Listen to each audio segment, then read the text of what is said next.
Hotep à tous, bienvenue sur la chaîne des panafricanistes par essence, par conviction et par excellence.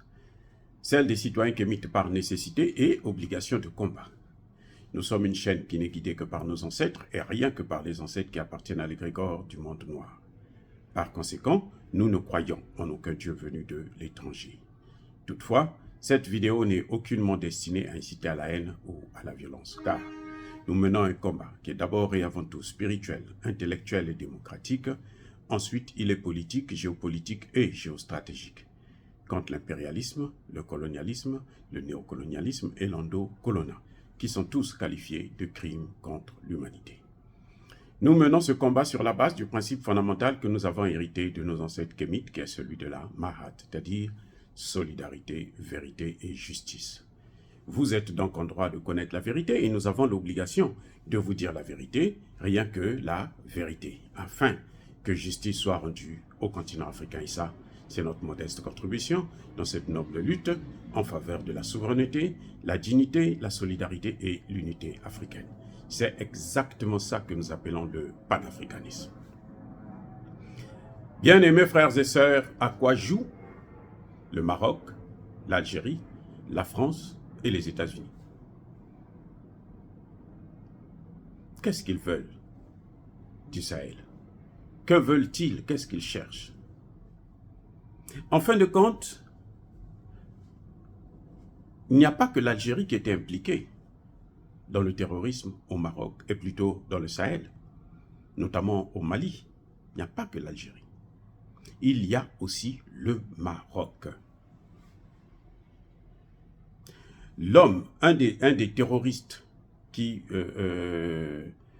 a causé vraiment la désolation au peuple malien, vient d'être expulsé au Maroc.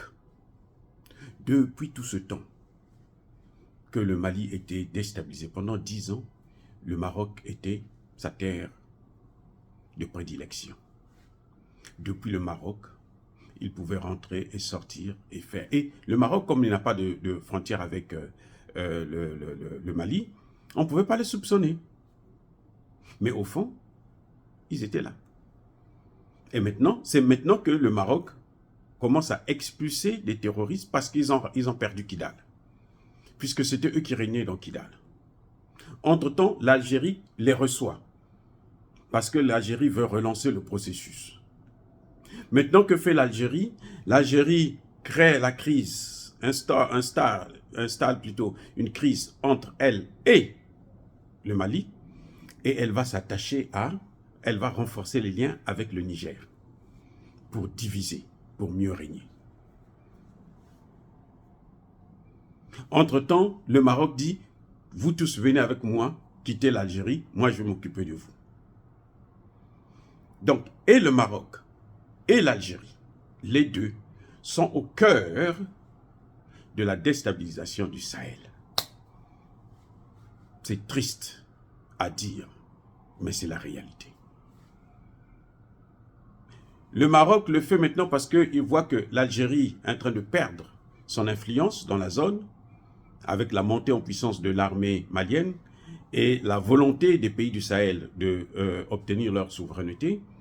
Alors le Maroc se dit, moi je vais en profiter de cette situation, cette brèche-là, pour récupérer le marché auprès des pays du Sahel. Le jour même qu'ils sont en train de se rencontrer, aux États-Unis, le Sénat américain décide de renforcer les liens militaires, la coopération militaire avec le Maroc. Entre-temps, la France, elle, s'appuie sur l'Algérie pour voir dans quelle mesure l'Algérie peut ouvrir un front de guerre avec le Mali. Ces Arabes-là, vous ne pouvez pas faire confiance à ces gens. Ces Arabes sont des minables. Vous voyez, et tous ils travaillent pour le même maître. L'Occident, l'OTAN. Tout ce que l'Algérie a fait, elle est en train de tout chambouler elle-même. Le Maroc se dit, il faudrait que le Mali, on va l'aider, le Mali et les autres pays du Sahel vont reconnaître le Sahara occidental comme étant, faisant partie du Maroc, un territoire marocain. Mais qu'est-ce que le Mali, le Burkina Faso, le Niger ont à voir avec ça? Le Mali, le Burkina Faso, le Niger n'ont pas de frontière avec le Sahara occidental. Ce n'est pas leur problème. Oui, ce n'est pas le problème des Maliens. Même s'ils ont des problèmes avec l'Algérie, ça va s'arranger. Ça c'est clair, ça va s'arranger. Parce qu'ils ne peuvent pas vivre sans nous, nous on ne peut pas vivre sans eux. Donc on est obligé de s'arranger. Mais l'histoire du Sahara occidental, ça ne nous regarde pas. On n'a pas besoin de reconnaître le Sahara occidental ou son indépendance ou son attachement à sa souveraineté liée au Maroc. On n'a pas besoin de ça, ça ne nous regarde pas. Monsieur Assimi Goïta, ça, ce n'est pas votre problème. Vous avez déjà beaucoup d'autres problèmes à régler. Ça là, c'est le cadet de vos soucis. Ne regardez même pas là-dessus. Si le Maroc veut vous aider, il n'a qu'à prouver son aide sans contrepartie. Parce qu'une aide conditionnée n'est pas une aide. C'est un processus d'influence et de domination. Oui. Quand vous rencontrez quelqu'un dans la rue qui est en train de faire la manche, vous avez 1 franc, vous lui donnez? Vrai ou faux? Est-ce que vous allez lui demander, non, ben, demain il faut que tu viennes nettoyer ma parcelle? Non. Parce que vous voulez seulement l'aider, vous lui donnez, vous partez, et le lien s'arrête là. C'est ça ce qu'on appelle l'aide humanitaire. Mais quand vous donnez quelqu'un parce qu'il vient vous demander, il a faim, il vient vous demander du pain, maintenant vous lui dites, bon, je te donne le pain, mais demain là, il faut que tu viennes repasser mes habits. Non, ça n'a pas de sens, les gars. C'est ce que le Maroc est en train de vouloir faire. C'est-à-dire qu'on nous prend toujours comme si nous, on était des gamins, on n'était pas mûrs. On était des sous-hommes, quoi, en fait. Ils continuent avec le même esprit qu'ils avaient à l'époque, quand ils nous ont pris en esclavage. C'est ça qui est terminé, justement. Et le Maroc et l'Algérie jouent le même jeu.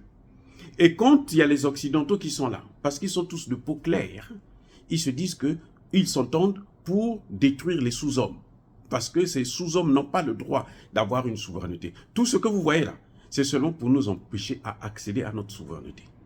Il n'y a pas autre chose. C'est la souveraineté. Question de souveraineté, c'est tout. Ils ne veulent pas qu'on soit souverain.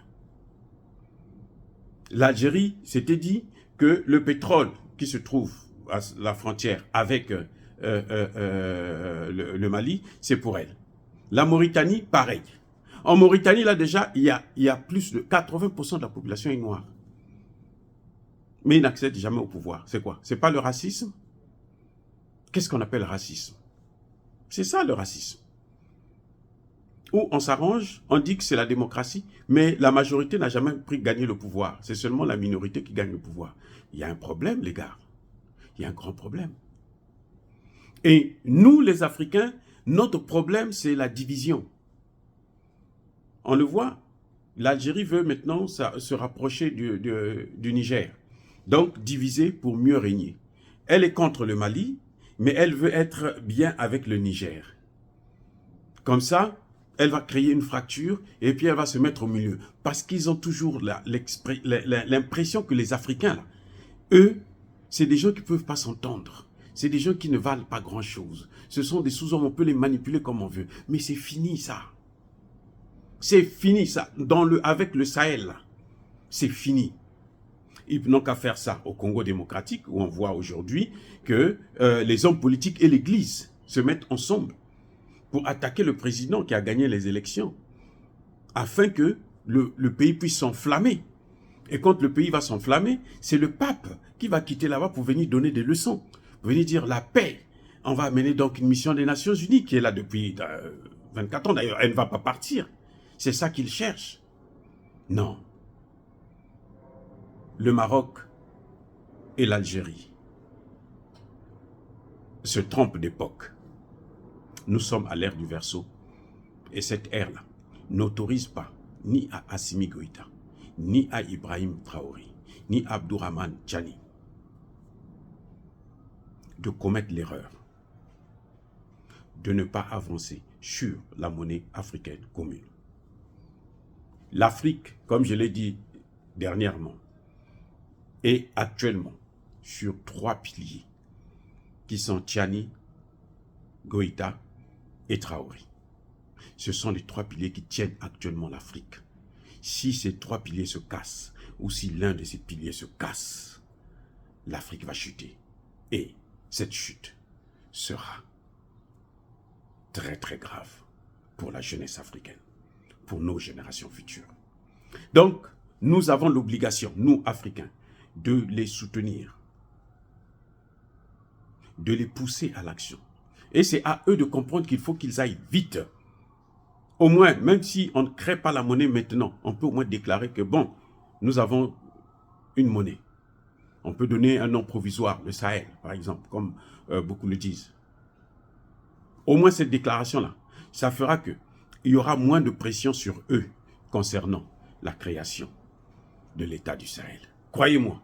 Et les populations vont faire la fête et vont renforcer le soutien qu'ils ont à l'égard de leurs dirigeants.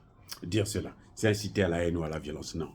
Que l'Algérie et le Maroc et leurs maîtres, États-Unis, France, puissent savoir que nous ne sommes plus à l'époque de la colonisation ou de l'esclavage. Ils ont régné sur nous, ils nous ont dominés, ils nous ont torturés, ils nous ont détruits, ils nous ont massacrés. Maintenant, c'est fini. Nous ne voulons pas la vengeance, mais qu'ils nous laissent tranquilles. Parce que ce qui ne nous arrange pas, qu'il ne nous dérange pas. Bien-aimés frères et sœurs, soyez bénis par le Dieu des Kémites et par nos ancêtres angélisés, mais que tous ceux qui persécutent le continent africain le pillent et le déstabilisent, qu'ils soient noirs, blancs, chinois, arabes, juifs, indiens ou qui qu'ils soient punis, maudits, foudroyés, neutralisés, écrasés, effacés par le Dieu des Kémites et par nos ancêtres angélisés. Vive l'Afrique éternelle, j'ai dit et j'assume.